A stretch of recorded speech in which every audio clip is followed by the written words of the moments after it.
মিটমাট করে ফেলি। আল্লাহর হাবিব সাল্লাল্লাহু আলাইহি ওয়াসাল্লামের সাথে আম্মা জান আয়েশার ঝগড়া হতো। মজার একটা হাদিস শুনেন, সহিহ বুখারীর হাদিস, মুসনাদ আহমদ ইবনে হাম্বলও এসেছে এই হাদিসটা। আম্মা জান আয়েশার সাথে ঝগড়ার পর আম্মা জান আয়েশাও রাগ, আল্লাহ রাসূল সাল্লাল্লাহু আলাইহি ওয়াসাল্লামও রাগ। এখন রাগ মেটানোর দরকার আছে না নাই? আল্লাহ রাসূল সাল্লাল্লাহু আলাইহি ওয়াসাল্লাম বললেন, আয়েশা চলো মিটমাট করে ফেলি। সুবহানাল্লাহ কইবেন না? চলো মিটমাট করি। তো কারে ডাকবো মিটমাটের জন্য? ওমর রে ডাকি। আম্মা জান আয়েশা বলে, না ওমর ওলি, ওমর খুব মেজাজ ওয়ালা, আমার ডর লাগবে। তোমার আব্বারে ডাকি। আব্বারে ডাকেন। আব্বারে ডাকেন। খুশি হয়ে গেছেন আম্মা জান আয়েশা রাদিয়াল্লাহু। আবু বকর রাদিয়াল্লাহু চলে আসলেন, দাঁড়ালেন। এবার বিষ্ণু ইসলাম বললেন, তাতাকাল্লিমিন আও আতাকাল্লাম, কি ঘটছে আমাদের মাঝে, তুমি বলবা না আমি বলবো? আম্মা জান আয়েশা বললেন, তাতাকাল্লামু আনতা ওয়ালা তাকুল ইল্লা হাক্কান, আপনিই বলেন তবে সত্য ছাড়া মিথ্যা বলেন না। আবু বকর রাদিয়াল্লাহু তাআলা শুনে রেগে গেলেন, কি এ কেমন কথা তোমার? নবীকে উদ্দেশ্য করে তুমি বলছো সত্য ছাড়া মিথ্যা বলবেন না, নবী কখনো মিথ্যা বলবে নাকি? রেগে মেয়ের গায়ে মেরেছে একজন। জ্বর খেয়ে আম্মা জান আয়েশা উল্টে পড়ে গেলেন। সাইয়েদনা আবু বকর রাদিয়াল্লাহু তাআলা রেগে গড়গড় করতে লাগলেন, আবার মারার জন্য উদ্যত হলেন। আম্মা জান আয়েশা রাদিয়াল্লাহু তাআলা বাঁচার জন্য এবার বিশ্বনবীর পিছনে যে আশ্রয় নিলেন। সুবহানাল্লাহ পড়বেন না? বিশ্বনবী সাইয়েদনা আবু বকরের সামনে দুই হাত মেলে এভাবে দাঁড়িয়ে গেলেন।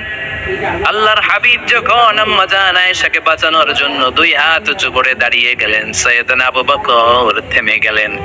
সাইয়েদনা আবু বকর এই পরিস্থিতি দেখে ঘর থেকে বের হয়ে ঘরের বাইরে দাঁড়ালেন। এবার আল্লাহর রাসূল সাল্লাল্লাহু আলাইহি ওয়াসাল্লাম আম্মা জান আয়েশাকে তুললেন, বললেন, ইয়া আয়েশা কাইফা রাআইতিনি আনকাসতুকি মিনার রাজুল, দেখলা নাকি কেমন করে আমি তোমার বাবার হাত থেকে তোমারে বাঁচালাম? আজকে আমি যদি সামনে দাঁড়িয়ে না বাঁচাতাম, তোমার বাবা তোমারে একেবারে মেরেই ফেলতো। সুবহানাল্লাহ পড়ে। দেখছো আয়েশা, আমি বাঁচাইলাম তোমারে, আমার সাথে ঝগড়া করো আমি বাঁচাইলাম। এই কথা শুনে আম্মা জান আয়েশা রাদিয়াল্লাহু তাআলা লজ্জায় পড়ে হেসে দিলেন। সুবহানাল্লাহ পড়বেন না? এত আস্তে সুবহানাল্লাহ। লজ্জায় হেসে দিলেন। বিষ্ণু ইসলাম এবার হেসে দিলেন।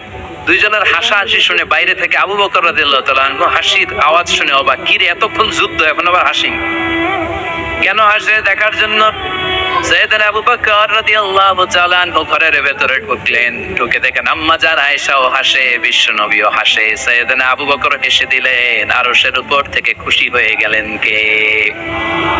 এবার সাইয়েদনা আবু বকর বলেন, ইয়া রাসূলুল্লাহ ইয়া হাবিবাল্লাহ, আশরিকানি ফি সিলমিকুমা কামা আশরাকতুমানি ফি হারবিকুমা। নবী গো, আপনাদের দুইজনের মধ্যে যুদ্ধ লাগলে যেমনি মিটমাট করার জন্য আপনি আমারে ডাকেন, আপনাদের এই আনন্দ ঘন মুহূর্তগুলোতে শরীক হওয়ার জন্য মাঝে মাঝে আমারে ডাইকে। সুবহানাল্লাহ পড়েন। আপনাদের মধ্যে যুদ্ধ লাগলে সন্ধি করার জন্য যেমনি আমারে ডাকেন, আপনারা যখন আনন্দ ঘন পরিবেশ এরকম খুনসুটি করেন, হাসাহাসিতে মেতে ওঠেন, তখন একটু আমারে ডাইকেন। সুবহানাল্লাহ পড়বেন না? দেখেন আল্লাহ রাসূল সাল্লাল্লাহু আলাইহি ওয়াসাল্লাম পৃথিবীর সবচেয়ে শ্রেষ্ঠতম মানুষ, ওনাদের পরিবারেও ঝগড়া হতো, কিন্তু এই ঝগড়া কোনোদিন তালাক পর্যন্ত গিয়েছে? কথা বলেন না কেন? আল্লাহর হাবিব সাল্লাল্লাহু আলাইহি ওয়াসাল্লাম তার কোন স্ত্রীকে তালাক দিয়েছেন? প্রায় আম্মা জান আয়েশার সাথে রাগারাগি হতো। আল্লাহর হাবিব সাল্লাল্লাহু আলাইহি ওয়াসাল্লাম বলতেন, আয়েশা কখন তুমি রেগে থাকো সেটাও আমি জানি, কখন তুমি আমার উপর খুশি থাকো সেটাও আমি জানি। ইয়া আয়েশা ইন্নী লা আ'লামু ইযা কুনতি আন্নী রাদিয়া ওয়া ইযা কুনতি আলাইয়া গাদবা। আয়েশা কখন রেগে থাকো তাও বুঝি, কখন খুশি থাকো তাও বুঝি। আম্মা জান আয়েশা বললেন, ইয়া রাসূলুল্লাহ কেমনে বোঝেন? বিশ্বনবী বললেন, তোমার দোয়ার বাক্যগুলো শুনো বুঝি। যখন তুমি আমার উপরে খুশি থাকো তখন দোয়ার সময় তুমি এভাবে বলো, রব্বি মুহাম্মদ, ও মুহাম্মাদের রব আপনি আমাদের সব গুনাহ মাফ করে দেন। আর যখন তুমি আমার উপর রেগে থাকো তখন তুমি মুনাজাতের সময় বলো, ওয়া রব্বি ইব্রাহিম, ইব্রাহিমের রব আপনি আমাদেরকে ক্ষমা করে দেন। তার মানে যখন তুমি রেগে থাকো তখন দোয়ার সময় আমার নামটা মুখে নিতে চাও না। সুবহানাল্লাহ পড়েন। তখন তুমি দোয়ার সময় অন্য নবীর নাম নাও। আম্মা জান আয়েশা বললেন, ইয়া রাসূলুল্লাহ মা আহাজুরু ইল্লা ইসমাক, আমি তো শুধু নামটাই সরাই, আমার মুখ থেকে কেবল আপনার নামটাই সরায় রাখি, আমার হৃদয় থেকে কখনো আপনারে সরাতে পারি না। আমার হৃদয় জুড়ে আপনি, মা আহাজুরু ইল্লা ইসমাক, নবী হে আমি শুধু দোয়ার সময় রাগের মাথায় আপনার নামটা বাদ দেই, হৃদয় থেকে তো আপনারে বাদ দিতে পারি না। সুবহানাল্লাহ পড়বেন না? একজন ঝগড়া শুরু করলে আরেকদিন চুপ থাকতে হবে। দুইজনই ঝগড়া করলে, দুইজন রেগে গেলে ঝামেলা আসরা নাই। স্বামী রেগে গেলে স্ত্রী চুপ, স্ত্রী কখনো রেগে গেলে স্বামী চুপ, দুইজনই রেগে গেলে তৃতীয় বিশ্বযুদ্ধ, ঠিক কিনা?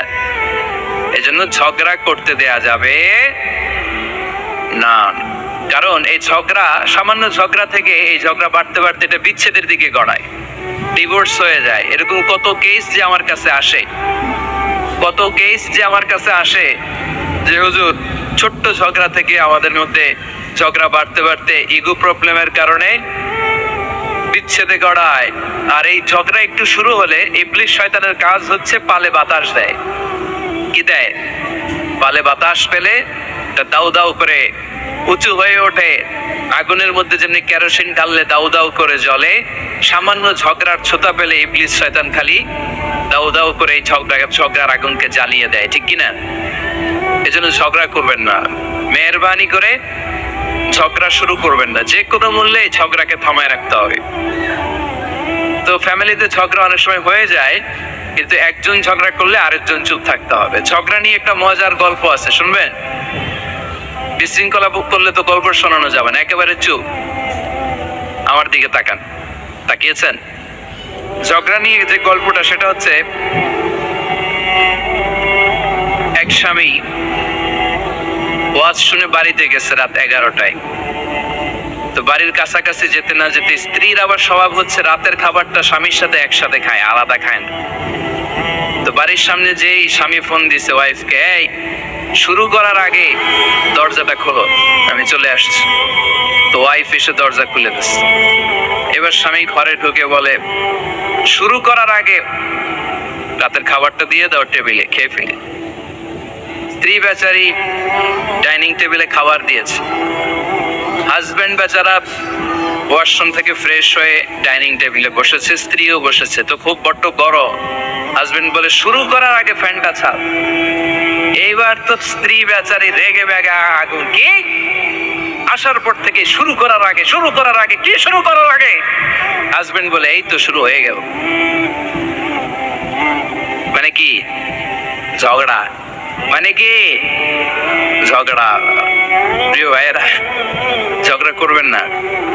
স্বামী রেগে গেলে স্ত্রী চুপ থাকবেন, স্ত্রী রেগে গেলে স্বামী চুপ থাকবেন। কারণ সহিহ মুসলিমে এসেছে, ইন্না ইবলিসা ইয়াদাউ আরশাহু আলাল মা।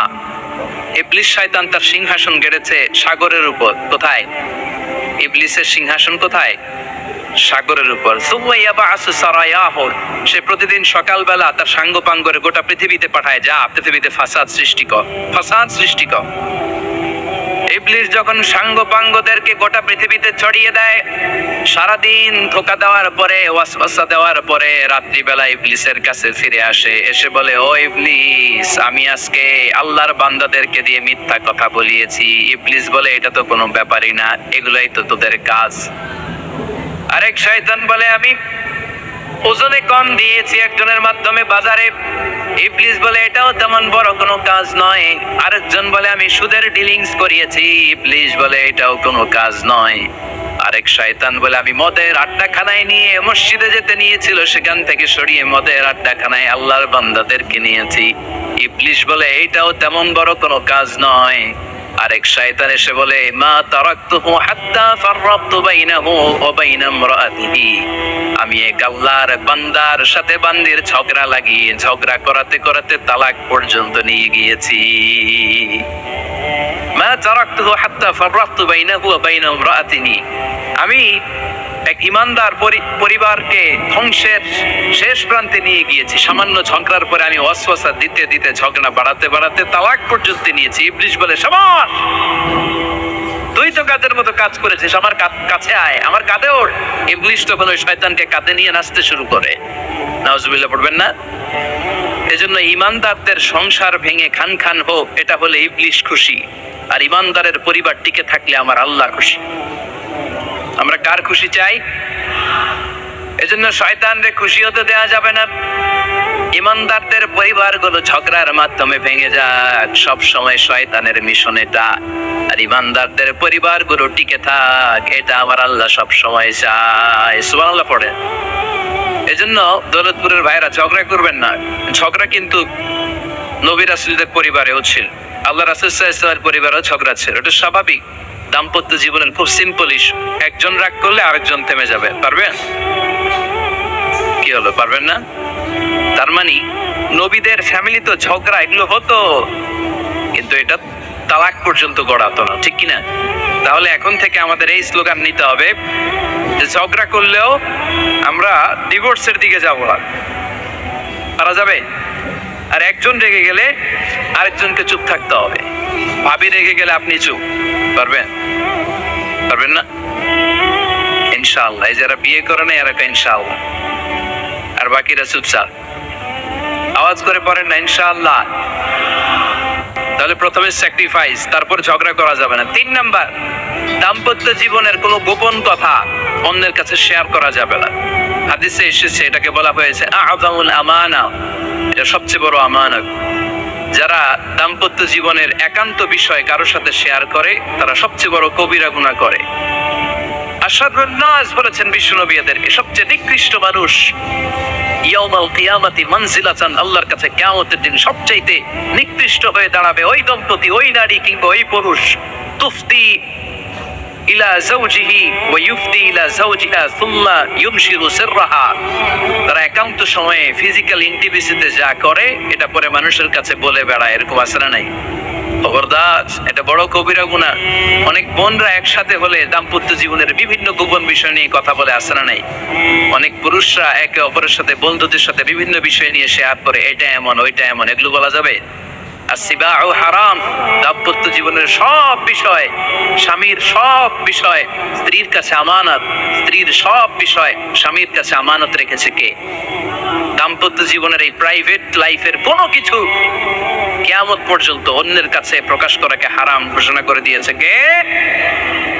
এজন্য খবরদার আমার বোনেরা, একসাথে মহিলারা হলে পেটের কথা সব বের করে দেয়, আছে না নাই?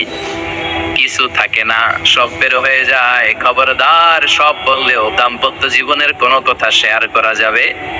আমার ভাইয়েরা খবরদার, আপনাদের দাম্পত্য জীবনের কোনো কথা আপনার বন্ধুর সাথে শেয়ার করতে পারবেন না। এগুলো ফ্যামিলি শান্তি নষ্ট করে, দাম্পত্য জীবনের সুখকে নষ্ট করে। তাহলে 3 নাম্বার, প্রাইভেসি বজায় রাখবেন, এটা দুজনেরই দায়িত্ব। 4 নাম্বার, অহেতুক সন্দেহ পরিহার করুন। অনেক স্ত্রী আছে হাজবেন্ডের খালি সন্দেহ করে, ওদিকে তাকাই লেখেন, ওই মেয়ের দিকে তাকাই লেখেন, মোবাইল দেখি, মোবাইল দাও, ফেসবুকের পাসওয়ার্ড দাও, টুইকা দেখি মেসেঞ্জারে কার সাথে চ্যাট করছ, এই অফিসের ফাইল দেখি, এই এটা দেখি, এই তোমার ইনবক্স চেক করবো, এদিকে দাও, আছে না নাই? এই সন্দেহ ঘরটারে জাহান্নামের টুকরো বানিয়ে ছেড়েছে। অহেতুক সন্দেহ করবেন।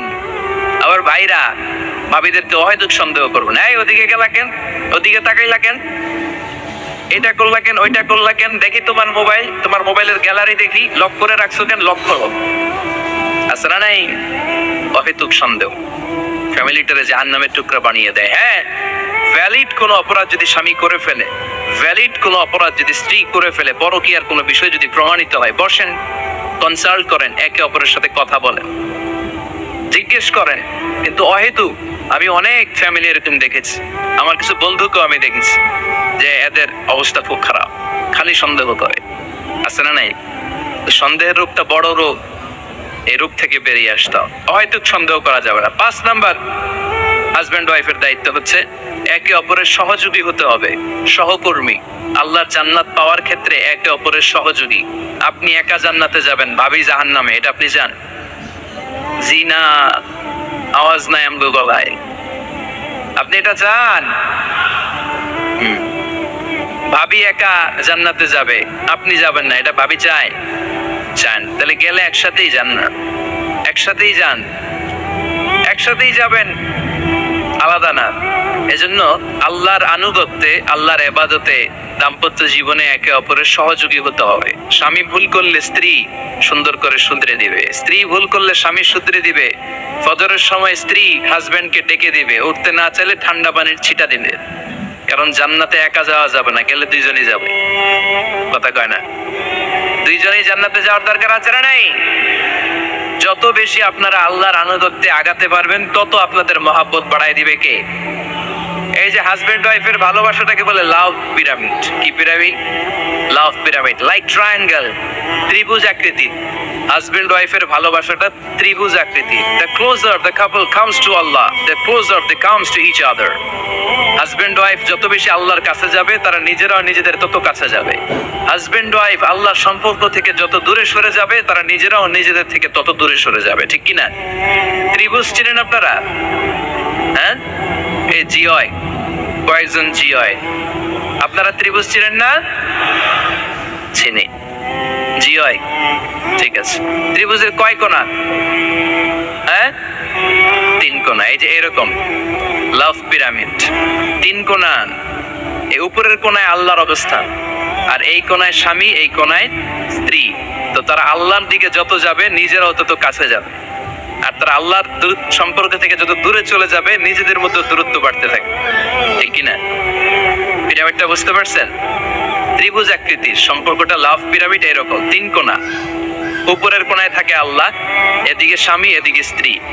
তারা যদি আল্লাহর কাছে উভয়ে যেতে চায়, উভয়ে কাছাকাছি আসতেছে না? কথা বলেন না কেন? আর আল্লাহর আনুগত্য ইবাদত থেকে দুইজন যদি দূরে সরে যায়, তাহলে দুজনের দূরত্ব বাড়িয়ে দেয় কে?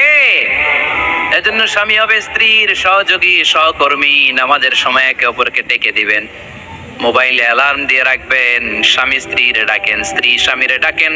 স্বামী স্ত্রীকে কোরআন তেলাওয়াত শোনাবেন, স্ত্রী স্বামীরে কোরআন তেলাওয়াত শোনাবেন। ফ্যামিলিটারে জান্নাতি ফ্যামিলি বানায় দিবে কে? তাহলে এই 5টার দায়িত্ব কালেকটিভ রেসপন্সিবিলিটি, স্বামীর উপরও বর্তায়, স্ত্রীর উপরও বর্তায়। এগুলো মেনে চললে দাম্পত্য জীবন সুখকর করে দিবে কে? মনোযোগ আছে? কষ্ট হচ্ছে? এবার আমরা হাজবেন্ডের দায়িত্ব শুনি। হাজবেন্ডের প্রথম দায়িত্ব হচ্ছে, হাজবেন্ড হচ্ছে caretaker of the family, in charge, protector. আর রিজালু কাওয়ামুনা আলান নিসা। আল্লাহ বললেন স্বামী হলো তার স্ত্রীর ইনচার্জ, প্রোটেক্টর। স্ত্রীকে সুরক্ষা দিবে, স্ত্রীকে টেক কেয়ার করবে, স্ত্রীর দায়িত্বে থাকবে। এই দাম্পত্য জীবনের দুইজনের সংসারকে, সংসারের মধ্যে স্বামীকে দায়িত্বশীল বানিয়েছে কে? পুরুষ দায়িত্বশীল।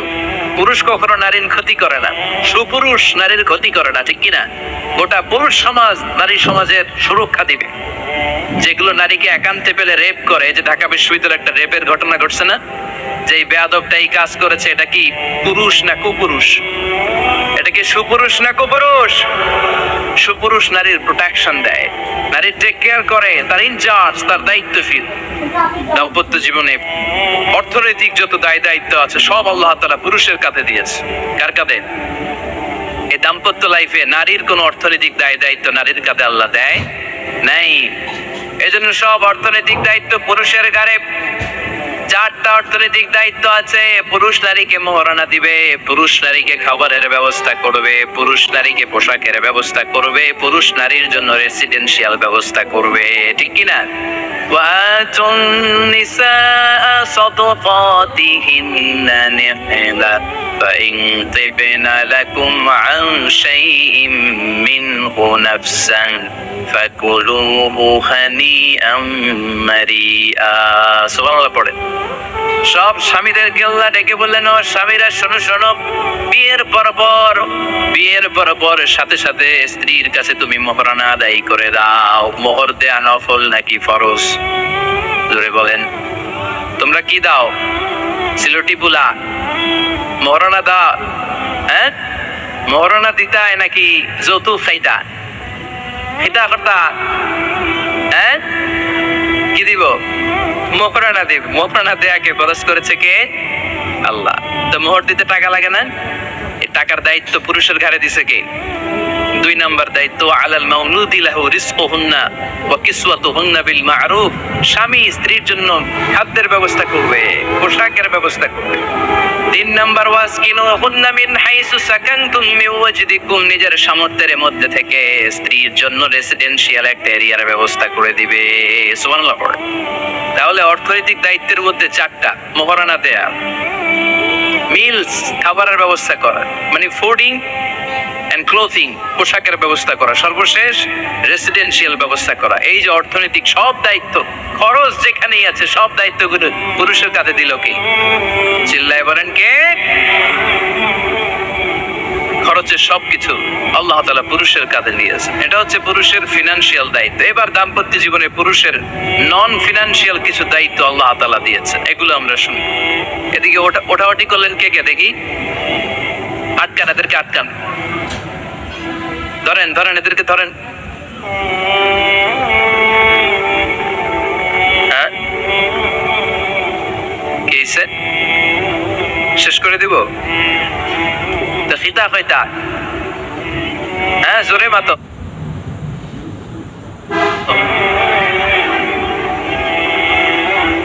চলবে চলবে, হ্যাঁ, তাকবীর পড়েন তো দেখি। যারা চলবে বলতেছেন লিল্লাহি তাকবীর।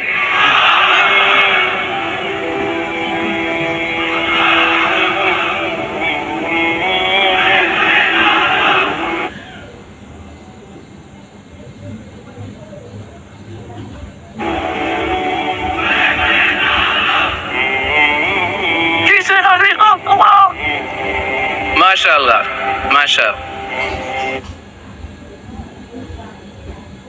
এবার দাম্পত্য জীবনে নন ফিনান্সিয়াল পুরুষের যে দায়িত্ব আছে সেটা আমরা শুনবো। এক নাম্বার দায়িত্ব হচ্ছে স্বামীর উচিত স্ত্রীর সাথে ভালো আচরণ করা। ভালো আচরণ করেন তো আপনারা?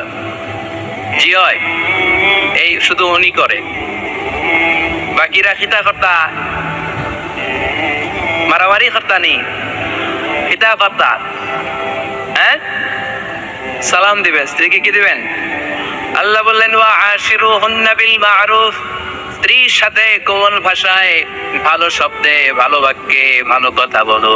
স্ত্রীর সাথে খারাপ আচরণ করো না। স্ত্রীকে দেখলে তুমি মুচকি হাসি দাও। অনেক স্বামী আছে কখনো স্ত্রীকে দেখলে মুচকি হাসি দেয় না, চেহারাটা বাংলা পাসের মতো এরকম করে রাখে, আছে না নাই? দৌলতপুরের লোকের অবশ্য অনেক ভালো, এই যে সবার মুখে হাসি, মুচকি হাসি। হাসেন তো, মুচকি হাসি দেন তো একটা। আওয়াজ করলে মুচকি হাসি হয় নাকি? এটা মুচকি হাসি, দাঁত দেখা যাবে না, সাউন্ড হবে না, শুধু এখানে একটু একচিলতে হাসির একটা ঝলক পড়বে, এটার বলে মুচকি হাসি। কেন রাসূলুল্লাহ সাল্লাল্লাহু আলাইহি ওয়াসাল্লাম আকসারু তাবাসসুমান, আল্লাহর হাবিব সাল্লাল্লাহু আলাইহি ওয়াসাল্লাম সব সময় মুচকি হাসতেন। অনেকে আছে চেহারা গোমরা করে রাখে, জীবনেও হাসে না, এরকম আছে না নাই? দেখছেন এরকম আছে? এলাকায় তো নাই না? আছে। হাসবেন হাসবেন, মুচকি হাসতে পয়সা লাগে না, পয়সা লাগে, এজন্য হাসবেন। আল্লাহ হাবিব সাল্লাল্লাহু আলাইহি ওয়াসাল্লাম বলেছেন ফাস্তাউসু বিন-নিসাই খায়রা, নারীর সাথে ভালো আচরণ করো। নারীদেরকে বাঁকা পাজরের হাড় দিয়ে তৈরি করা হয়েছে। এই হাড়কে সোজা করতে গেলে ভেঙে যাবে, রেখে দিলে বাঁকাই থেকে যাবে। তো কি করতে হবে? ফাস্তাউসু বিন-নিসাই খায়রা, কোমল আচরণ করো। আবার আল্লাহর হাবিব সাল্লাল্লাহু আলাইহি ওয়াসাল্লাম বললেন রিফকাম বিল কাওয়ারিব, নারীদেরকে কাচের তৈজসপত্র, বাসনের সাথে, গ্লাসের সাথে আল্লাহর হাবিব সাল্লাল্লাহু আলাইহি ওয়াসাল্লাম তুলনা করলেন। কাচের তৈজসপত্র, কাচের গ্লাস, কাচের প্লেট যেমনি আস্তে তুলতে হয়, আস্তে রাখতে হয়, নারীদের সাথে এরকম কোমল আচরণ করার আদেশ দিয়েছে কে? কাচের গ্লাস, তৈজসপত্র, জগ কিভাবে রাখেন আপনারা? খুব জোরে এরকম তপাস করে নাকি? উঠানোর সময় তপাস করে উঠান? খুব স্মুথলি এটা ধরতে হয়, স্মুথলি এটা রাখতে হয়। তেমনি নারীদের সাথেও স্মুথলি আচরণ করবেন। নারীদেরকে যত আপনি কোমল মোলায়েম ভাষায় কথা বলতে পারবেন, তারা তত আপনার কথা শুনবে। যত সুন্দর সুন্দর কথা, নারীকে, স্ত্রীকে বলবেন তুমি আমার সব, তুমি আমার কৈতরী, তুমি আমার টুনটুনি, তুমি আমার ময়না পাখি, তুমি আমার সোনা পাখি। ওই যে কয় কলিজা, তার মানে প্র্যাকটিস চলে বাসায়। আর কি ডাকেন? ভাবিরে কি ডাকেন বলেন? জান।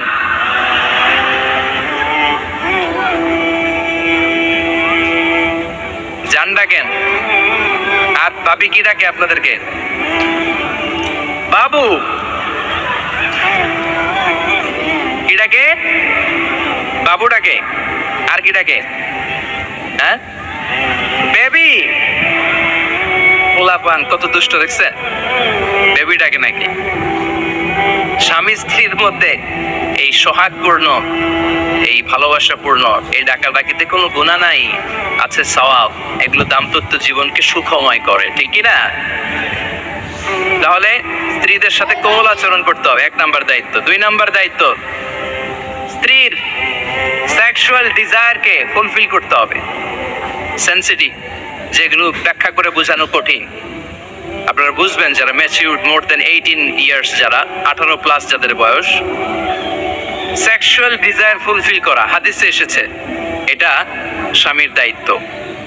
ফিজিক্যাল ইন্টিমেসির সময় নিজের ডিজায়ার ফুলফিল হলে কুইট না করা, সময় দেয়া, এটা আবশ্যক। এই বিষয়েও প্রত্যেক স্বামীর খেয়াল রাখা দরকার। সংক্ষেপে শেষ করে দিলাম। 3 নাম্বার, স্ত্রীর ব্যক্তিগত বৈধ কাজে স্বাধীনতা দিতে হবে স্বামীর। অনেক স্বামী এই ছোট্ট বিষয় নিয়ে মারামারি লাগায় ফেলে ঘরে। স্ত্রীর ব্যক্তিগত বৈধ যে চয়েস, এটাতে আপনি স্বাধীনতা দিবেন। স্ত্রীর মনে চায় রান্না বান্না শিখতে, আপনি বললেন তুমি কম্পিউটার শিখো, কিলাকিলি আছে না নাই? স্ত্রীর মনে চায় কাঁথা সেলাই শিখতে, নকশি কাঁথা, আপনি বললেন না তুমি ল্যাঙ্গুয়েজ শিখো, ঝামেলা আছে না নাই? না, আপনার স্ত্রী আর একটা ইন্ডিভিজুয়াল, প্রত্যেকের আলাদা ব্যক্তিগত রুচি, চাহিদা, মতামতের গুরুত্ব আছে না নাই? এজন্য প্রত্যেক স্বামীর উচিত স্ত্রীর বৈধ ব্যক্তিগত যে কাজ, অবৈধগুলা না। আবার স্ত্রী বললো যে জি বাংলা দেখবো, তুমি একটা টিভি নিয়ে আস, আনা যাবে? কথা বলেন। স্ত্রী বললো চলো পয়লা বৈশাখে আমরা নাচানাচি করবো তুমি আর আমি মিলে, এটা মানা যাবে না।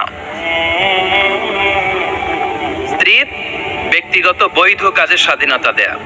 আম্মা জান আয়েশা রাদিয়াল্লাহু তাআলা আনহা বলেন, ওয়াকানা লি সাওয়াহিবু ইয়ালআবনা মাই, বুখারীর বর্ণনা, আমি যখন আল্লাহর হাবিব সাল্লাল্লাহু আলাইহি ওয়াসাল্লামের বাড়িতে বউ হয়ে আসলাম, আমার কিছু খেলার সাথে ছিল। আমি কাপড় দিয়ে পুতুল বানাতাম আর ঘোড়া বানাতাম, এগুলো দিয়ে খেলতাম।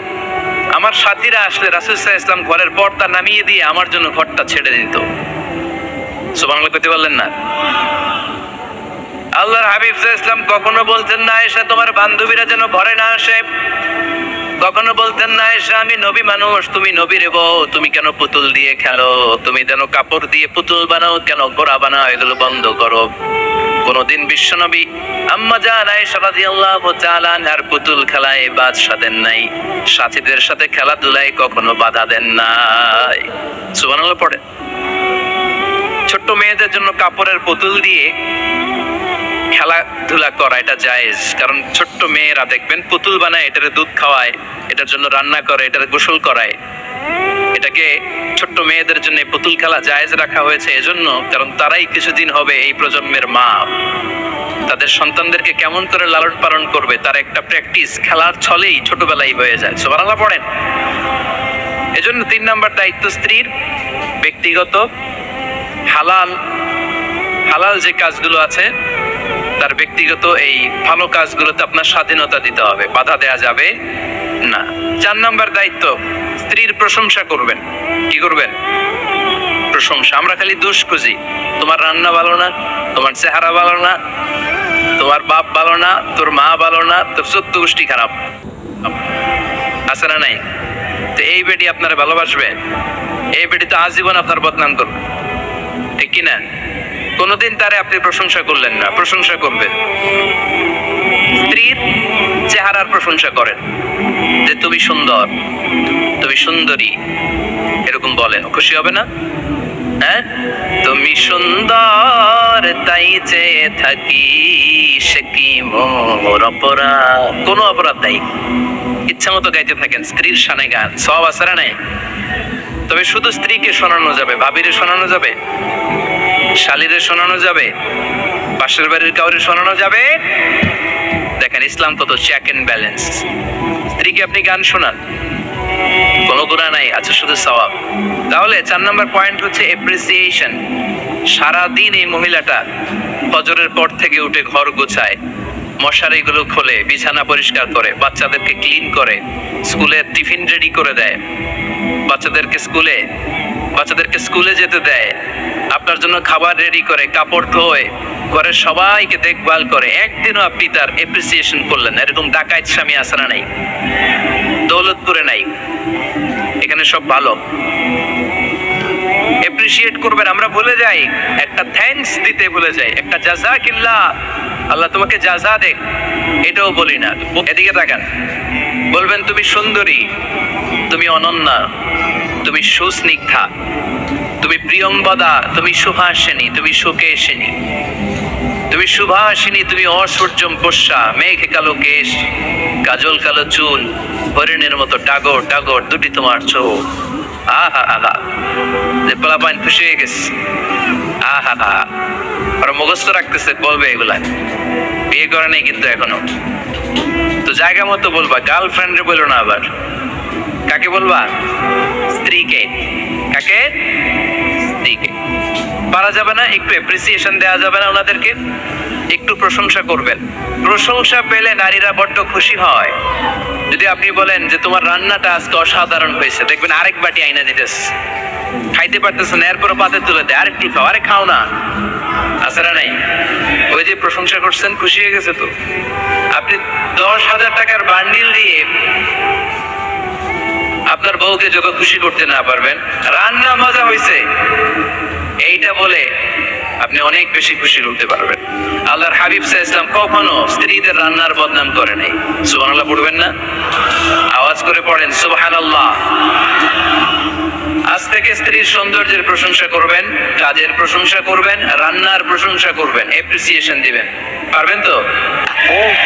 আবার আল্লাহ বললেন এই দুনিয়ার জীবনটা হলো মাতাউল গুরুর, ওয়া মাল হায়াতুদ দুনিয়া ইল্লা মাতাউল গুরুর। দুনিয়ার জীবনটা হলো সাময়িক ভোগের সামগ্রী, সাময়িক ভোগের বিষয়।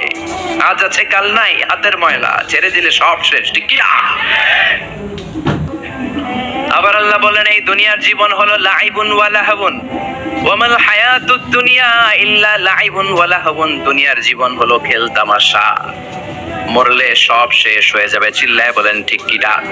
ওরে এ ভবের রঙ্গ হবে যে ভঙ্গ, সবই সাথেরই অঙ্গ তোমার মাটিতে মিলাবে, জন্মিলে মরিতে হবে। ঠিক কিনা? মাটিতে মিলিয়ে যাবে, কিচ্ছু থাকবে না, লাশ হয়ে যাবে, খুঁজেও পাওয়া যাবে না।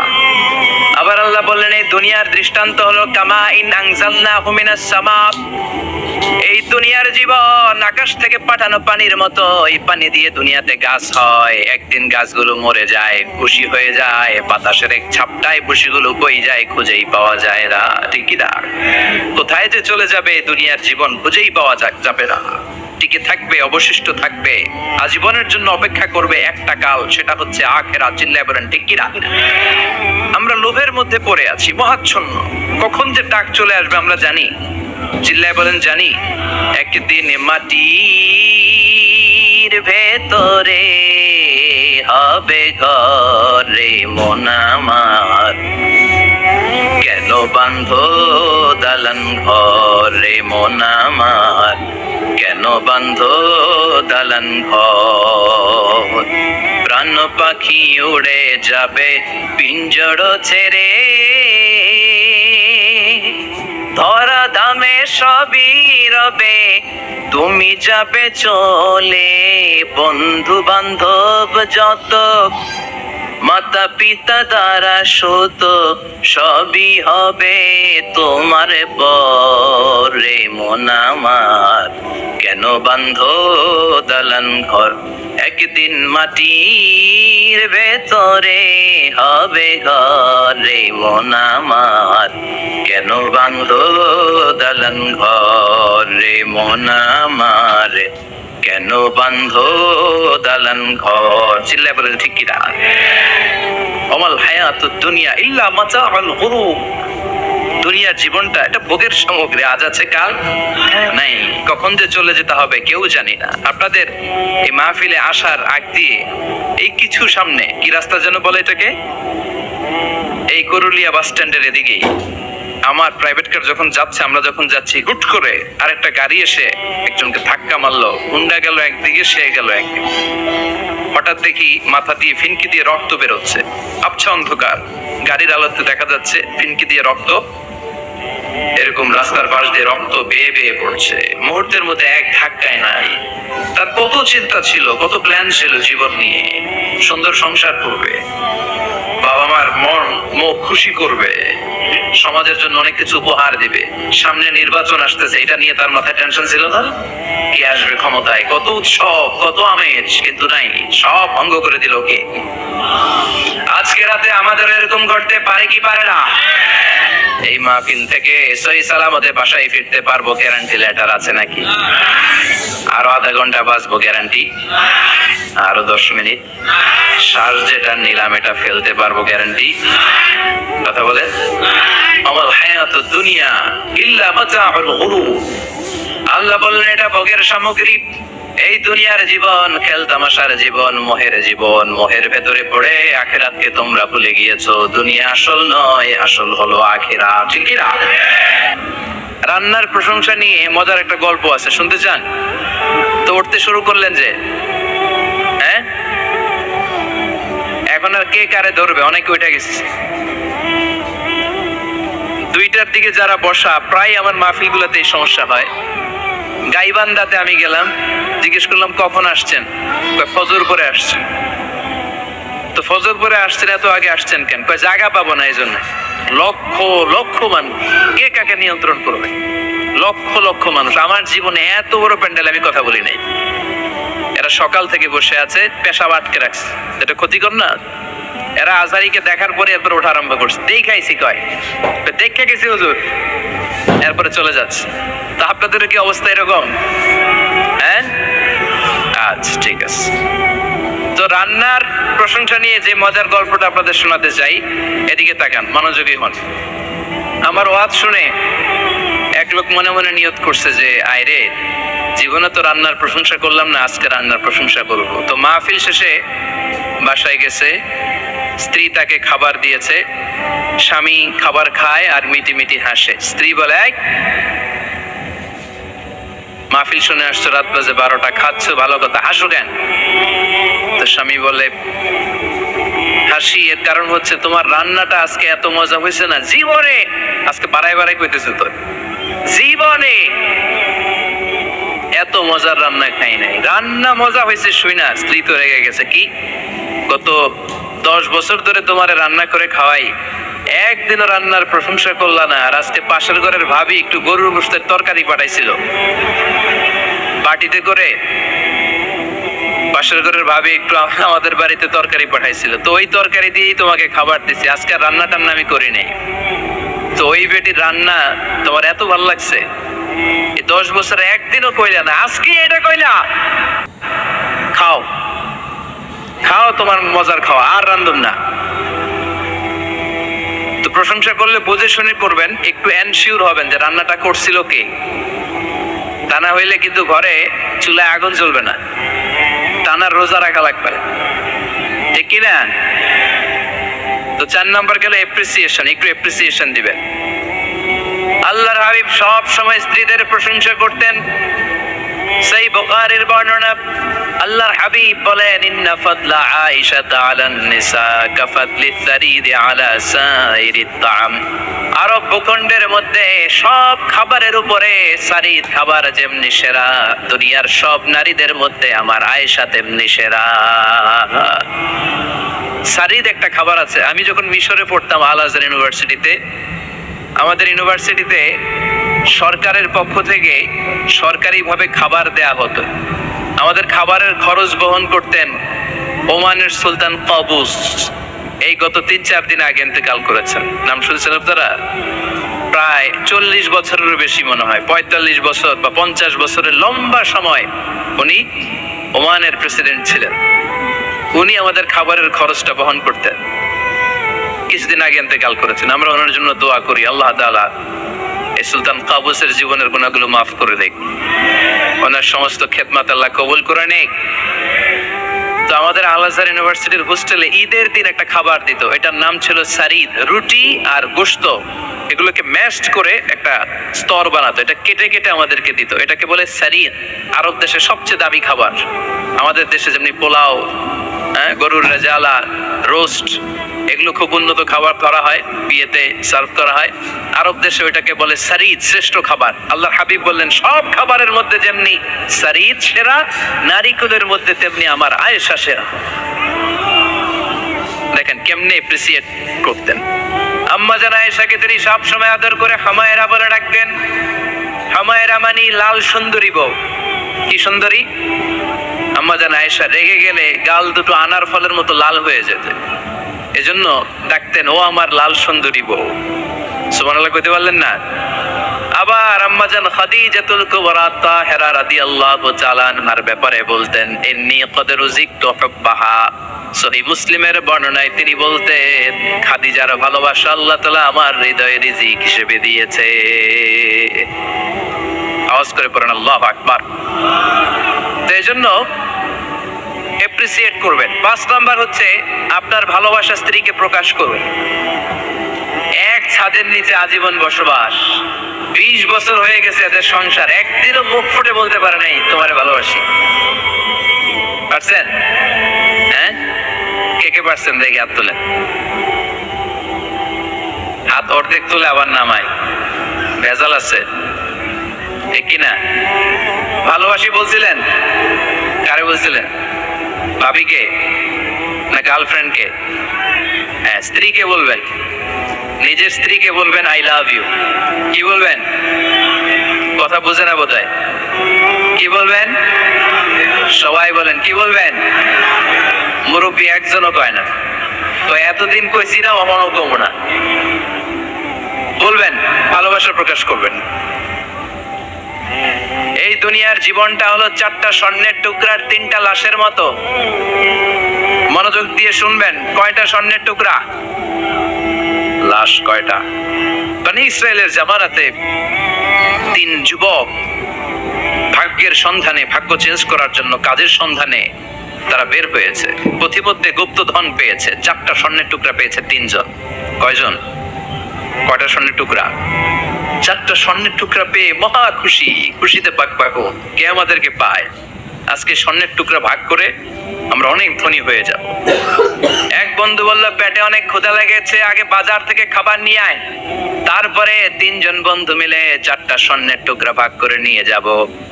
এক বন্ধুকে বাজার থেকে রুটি কিনে আনানোর জন্য পাঠিয়েছে, বাকি 2 বন্ধু এবার বসে বসে পরামর্শ করে ওইটারে যদি মেরে ফেলতে পারি ভাগ বটোয়ারার দরকার নাই, তুই নিবি 2টা, আমি নিব 2টা। সহজ হয়ে গেল না? ও নিবে 2টা, এ নিবে 2টা, আর ওটার মেরে ফেলবো। যেটা রুটি আনতে গেছে এটা মনে মনে ভাবে রুটিতে যদি বিষ মিশাতে পারি। কি মিশাতে পারি?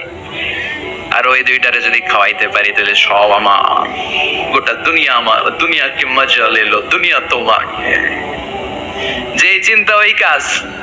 রুটির মধ্যে বিষ মেখে এনে বন্ধুদের কাছে দিয়েছে, 2 বন্ধু মিলে ওইটারে ঘুষান শুরু করছে। ঘুষাইতে ঘুষাইতে শেষ, একটা শেষ, উইকেট একটা পড়ছে।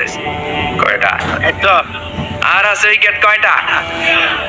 ওই 2 উইকেট। কয় ক্ষুধা লাগছে এটারে মারতে, অনেক কষ্ট হয়েছে, আগে খাইয়া লই। আগে কি করি? ওই 2টা মিলে বিষ মাখানো রুটি খেতে শুরু করেছে। বিষ খাওয়ার পর ওই 2 উইকেটও শেষ, কেউ নাই, 3টাই লাশ হয়ে পড়ে আছে, 4টা স্বর্ণের টুকরা পাশে পড়ে আছে। এটাই হলো দুনিয়ার জীবন। চিল্লায় বলেন ঠিক কিনা? এজন্য আল্লাহ বললেন গোলাম থাকতে আসো নাই, চলে যাবা। কুল্লু নাফসিন যায়িকাতুল মাউত সুম্মা ইলাইনা তুরজাউন। সবাইকে মরতে হবে, কেউ থাকবে না। এই পৃথিবীতে প্রাণ নিয়ে যারা আগমন করার সুযোগ পেয়েছে সবাই মরবে, আজ হোক কাল, আগে হোক পরে, সবাইকে যেতে হবে। চিল্লায় বলেন ঠিক কি না?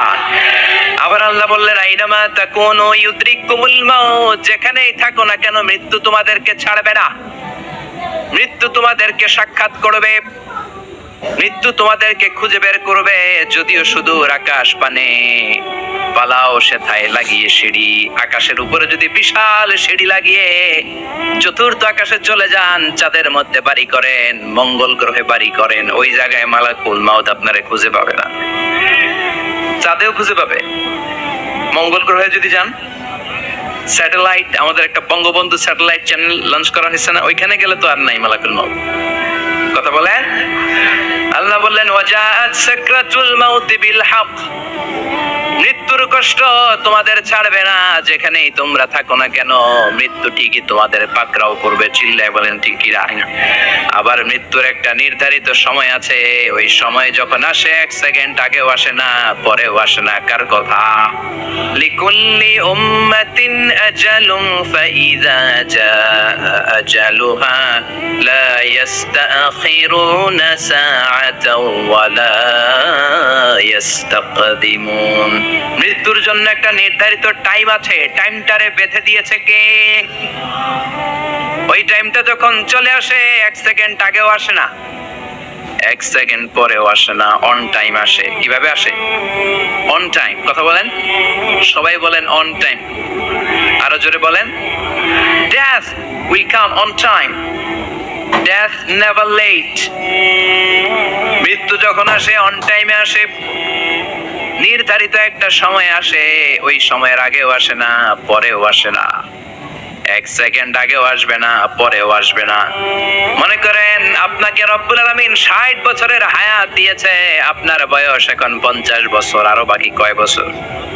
এখন গোটা বিশ্বের সবাই মিলে যদি আপনারে মারতে চায়, কিছু করতে পারবেন না। কথা বলে। আবার রব্বুল আলামিন আজ রাত 12টায় আপনার হায়াত কেড়ে নেবে। মালাকুল মাউত এসে রূহ কবজ করবে। দুনিয়াতে আর থাকার কোনো পারমিশন আপনার নাই, থাকার কোনো সুযোগ নাই। গোটা বিশ্বের সবাই মিলে যদি আপনারে রাখতে চায়, রাখতে পারবে না। কথা বলেন, চলে যেতে হবে। এই পৃথিবীতে আসার একটা সিস্টেম থাকে, যাওয়ার কোনো সিস্টেম নাই। ঠিক কি না?